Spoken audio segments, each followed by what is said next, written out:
Welcome, everyone. My name is Jessica Merrill. I'm the communications manager at the partnership, and my pronouns are she, her, and hers.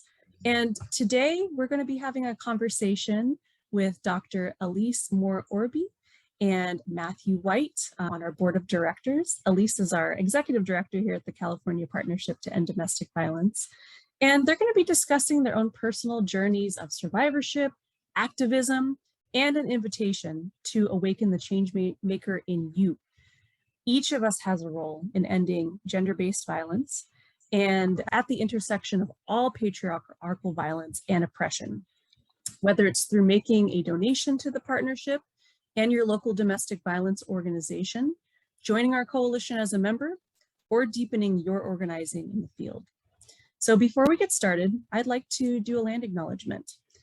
I acknowledge that colonization is a direct cause of domestic violence and stress the importance of uplifting local tribes' voices. This is a key part of the work to prevent domestic violence and interconnected forms of violence. And today I'm on the Yokuts, Bemiwak, and Mowakma land. And now I would like to pass the mic to Matthew. If you would like to introduce yourself and say the land that you're on and your pronouns, please. With privilege, I would love to. My name is Matthew White. I am on the board of directors. I live on Tongva territory, and I so very much appreciate that you pulled the relationship between colonialism and what that might have to do with domestic violence and the patriarchy. So there's a reason why we reference these things. There's power to these references. So thank you for allowing us to give space to that. Thank you so much, Matthew. And Aleese, let's pass the mic to you. Thank you so much, Jessica and Matthew. I am Aleese Moore-Orbih, and I'm Executive Director of the California Partnership. I'm coming to you from the beautiful land of the Ohlone people. I am also coming to you from the United States of America, a country that is built on the backs and the lives of my African ancestors. It's a privilege for me to be here today. Look forward to this conversation. Yeah. Thank you so much, Aleese. So I'm going to start with a question for you. Aleese, how did you start your journey in the movement to end domestic violence? Thank you, Jessica. I think a brief story really is the importance of local programs. I had no idea domestic violence existed. And I ran across a brochure created by a local program that was inside of a grocery store. And I read that brochure. After reading it several times, I acknowledged the fact that that was my story. It was the story of my family. I grew up in a home with domestic violence. And it was also the story of my community. It just never left me. The realities that were the stories and the data that was in that brochure just never left me. I think at that time it said something like almost 5,000 women a year were murdered by their partners. And I just couldn't imagine that. And so I started asking more questions, and I connected with the local organization. It was called Shelters Against Violent Environments in Fremont, California. And I started building a relationship with them. At that time, I was a senior pastor of a church there in Fremont, California. And I started asking questions and building relationships. And the more information I found out, the more I had to get involved. And so I got involved in the local task force. I got on the board. I got the whole church involved in volunteering. I built in budget for our missions project to support the services. I went through my 40-hour training. And before I knew it, Jessica, I was eating and sleeping domestic violence. All I cared about, all I prayed about, all my questions were only about domestic violence. And so I just decided to make a change, or maybe accept the next phase of my call. And I decided to get more involved. And so I shifted my studies at school. I shifted my dissertation to focus on faith and violence, and my dissertation focused on a model to address a faith-based community response to children exposed to domestic violence. And I chose child exposure because, one, I think the greatest impact of violence in my family showed up with my older brothers who tried to intervene in the violence. And the impact on their lives, I believe, was life-changing. I believe, who they are today and who they are not as a result of the exposure to that violence.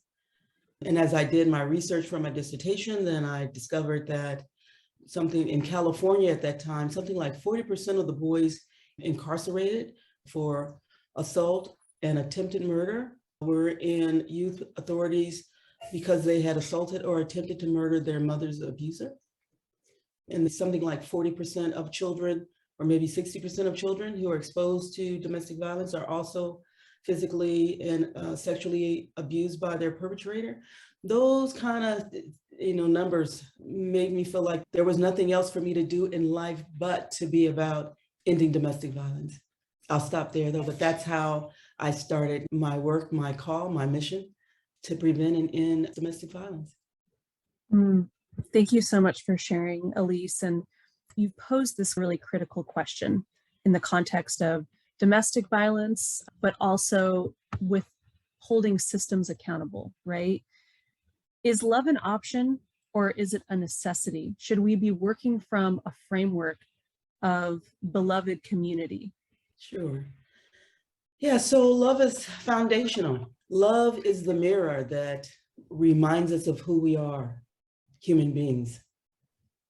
We are not snakes or dogs or cattle. We're human beings. Love is what reflects that back, that reminds us of who we are.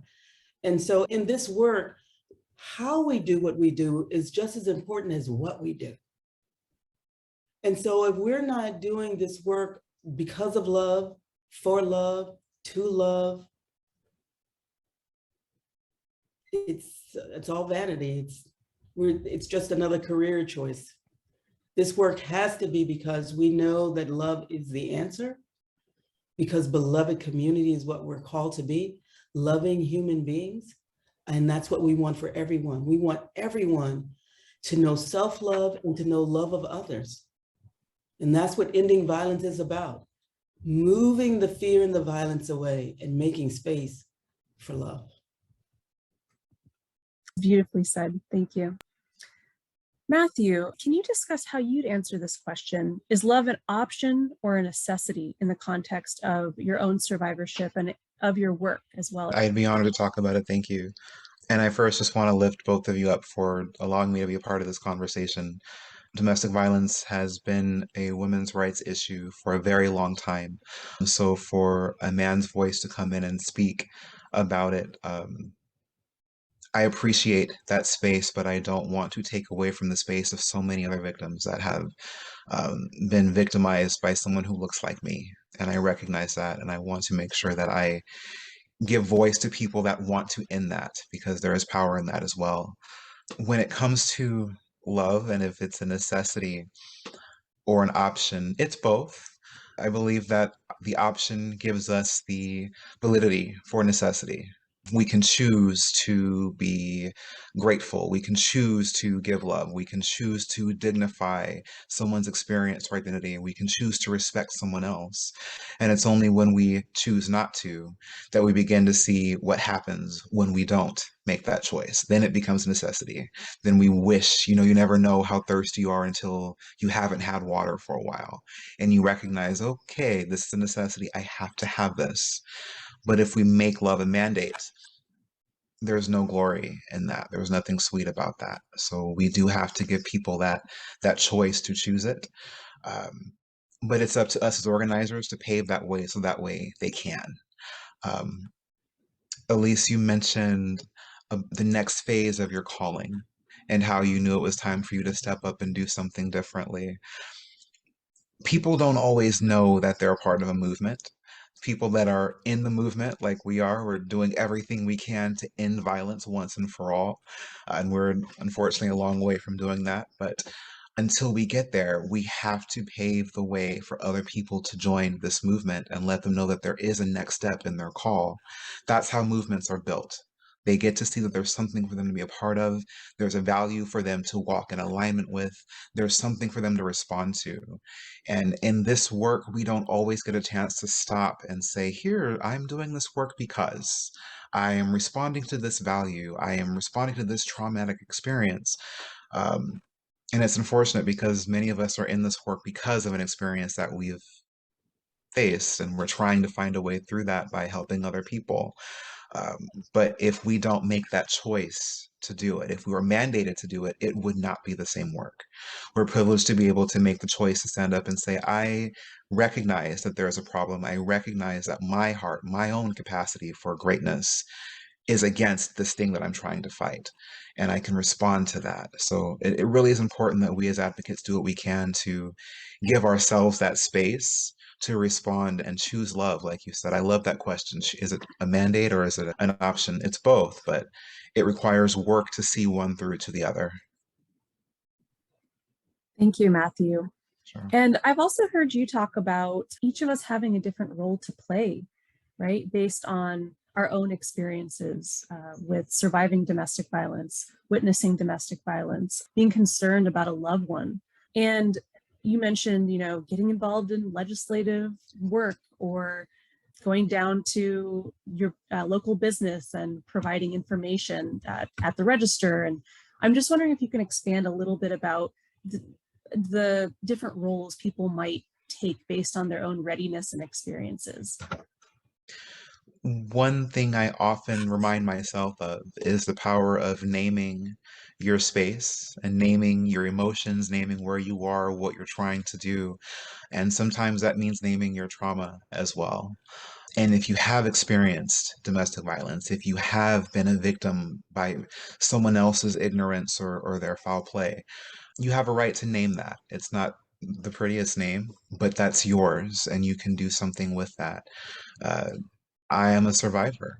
I'm a survivor, and I did not know I was a survivor and long until after I began to meet other people and recognize that everything that I had normalized needed to be helped, needed to be responded to. It was just something else I spoke about as though it was another day.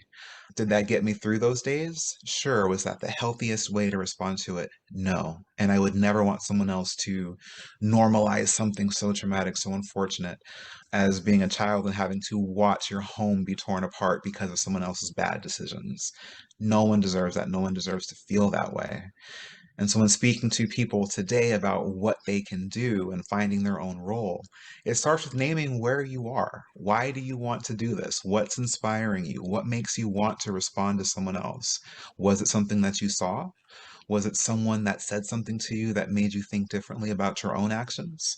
We have to be able to give ourselves that space to put names on things. Sometimes you're angry, sometimes you're fleeing, sometimes you're worried. And some people just have a hero complex. That happens too. Hey, come on, do the work. That's fine. But at the same time, also give yourself the space to name what you're dealing with so we can put you in the right category. Humans love to pretend we don't like boxes, but our minds also love boxes, so we know how to put people, how do we place people, and what do we do with them when we see them. So yeah, I love that we can talk to people that way, and as you said, figure out what their skills and what their heart wants them to do. If we just start assigning people jobs, there's no glory in that. But let's find out what they want to do based on where they are, what their name is. They can respond to that so much better. Thank you, Matthew. I love Sure. that you touched upon acknowledging our personal truths and infusing that energy wherever we see that we fit, where we can plug in. And Aleese, I'd like to ask you to expand upon that. What would you say to those who are watching and pondering their role in the movement? So I like to invite people to think about who they want to be and take that first step in the movement. Who do you want to be? Do you want to be a loving person? Do you want to be a kind person? Do you want to be a patient person? Do you want to show love and kindness and patience to others? Do you want to share your privilege and access? Do you want to share power? So do you want to be a nonviolent person? Do you want to be a person who lives a life that does not take advantage of power and privilege? And so if that's the kind of person you want to be, I would invite you to begin being a part of this movement by being part of the change, by changing your life. Step by step, every day, a little thing. Practice love, practice kindness, practice patience. Look for opportunities to show compassion, forgiveness, to share whatever wealth that you might have. So that's my invitation about finding your role. I think, as my brother Matthew said so very well, your passion will guide you. And when you show up at our doorstep, we will help you find the best place for your skill set. But I think it begins with you, the individual. Who do you want to be? And if we all begin with being a person who is kind and loving, we are already preventing violence. And Matthew, I'd like to expand upon that same question with you too. As people are pondering their role in the movement, I've heard you talk about the intersections of domestic violence and racism, domestic violence and homelessness. What are some of the areas of our movement that people might consider learning more about? History is always a great place to start, just to look to see where different terms like the rule of thumb came from, just how did the women's rights movement begin? Because when we begin to see how things began, when we look at how different movements started and who was responsible and what was the triggering point that made them say, I've had enough. All of those movements have something in common, be it the right to vote, be it civil rights, be it same-sex marriage. There's something that took place in someone's life where they decided that they had to respond to their values in a way that they could not do yesterday. And so when we look at what's happening with domestic violence and the movement that we're trying to maintain and keep strong, we know that it involves all people because everyone is experiencing this. It's not just relegated to one color, one person, one identity, one social economic class. This is something that has really perpetrated into all homes. And if it has not made its way into your home, it has made its way into one of 8 other people, and that has to end. But it can only end when we recognize that we want to be a part of that solution. So when we look at the movements that have built the community that we live in today, everything from workers' rights to human rights, civil rights, these are issues that are really guiding our way. Human nature is nothing new. We've been doing the same thing under the sun since the sun first rose. Like, technology is new, but the way that we act as humans has not changed. So when we look at the way that we've treated each other and the way that we respond to certain things, our evolution says we're only going to get better with time, but we have to pay attention to what those things are. The common strand in all of that is humanity, our ability and our capacity to love, to want something greater for ourselves. As we said, with all of these movements that we've been a part of, that we've seen for people that look like you and me, we had to say, I've had enough and I want something different. For the sake of your humanity, you have to want something different.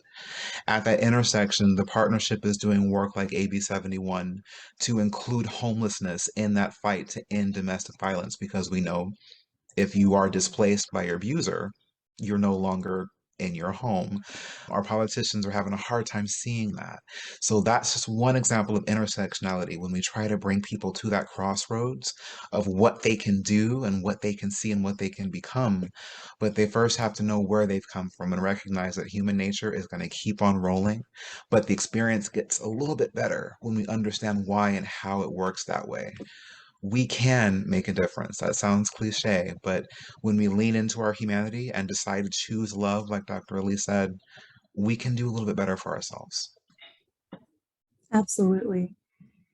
And Aleese, this is the last question. So given what Matthew was discussing around how the partnership works in the intersections of ending gender-based and patriarchal violence and oppression, how can people plug into getting involved with the partnership, California's movement to end domestic violence?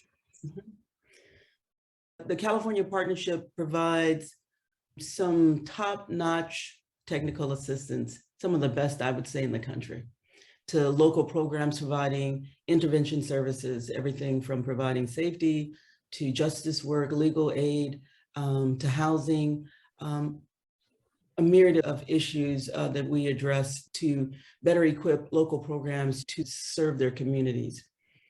But the partnership is not just about intervention. The partnership is also about prevention. Our partnership is to end gender-based violence. And so our prevention work is full of transformational strategies that are infused with our values like the beloved community, like compassion. And so the work that we do around prevention is often not seen because the intervention work is so heavy and it's so much and it is so important. But we are also doing work to shift culture, to change minds, to change belief systems, to change relationships, not just intimate relationships, social relationships. I want to invite people to, when you go to our website, to look at our prevention work, because we are here not just to do intervention, but prevention work as well. There are so many things that we're involved in. I want to make a shift back over to our policy work, because right now we're starting to have conversations around child exposure and ACEs. And we're trying to bring to the forefront the conversation around the importance of prevention work around child exposure. And some people often don't think of those two together. They think, oh, if they've already been exposed to violence in the home, then that's not prevention work. But that is prevention work when we're working with children and teens who have not yet gotten involved in intimate partner relationships. And so being at the forefront of shaping their minds and their belief systems and changing culture and the way they think about intimate relationships in middle school and elementary school, high school, is very important work. And that's work that we're doing all across California. Every day we're equipping more and more programs to bring on preventionists and to do prevention work, especially around teens. And so I really would like to invite people to look at our prevention page on our website and see if there's something in that work that interests them, that they might want to get involved in as well.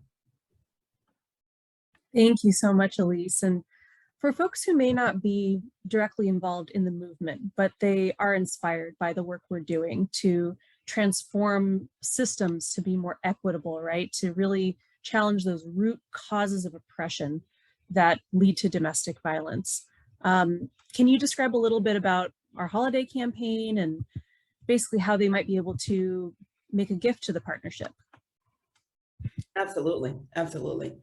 So I want to invite people to do two things. First of all, I want to invite you to spend some time at our website. I really want people to understand who we are and what we do. I think your gift means more when you feel that you are partnering with us.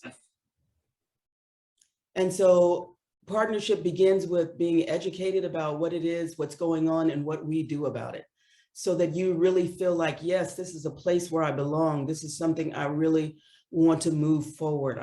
This is part of my legacy, my personal legacy work. And so I would love to invite you to, again, spend time on our website and look at our work and see what really catches your heart, what you like to really be involved in, what you want to add to your legacy work, what work you want to partner in, and give very specifically to the partnership or to our local programs. Either way you partner, whether you partner with the partnership or you partner with the local program, either one of those commitments will help us to make California a safer place for every human being and to spread the love. That is an awesome note to end upon. Thank you so much, Aleese. Thank you, Matthew. I appreciate you joining us and sharing your deep knowledge and just being in community together with us. Bye, everyone. Thank you, Jessica. Goodbye, everyone.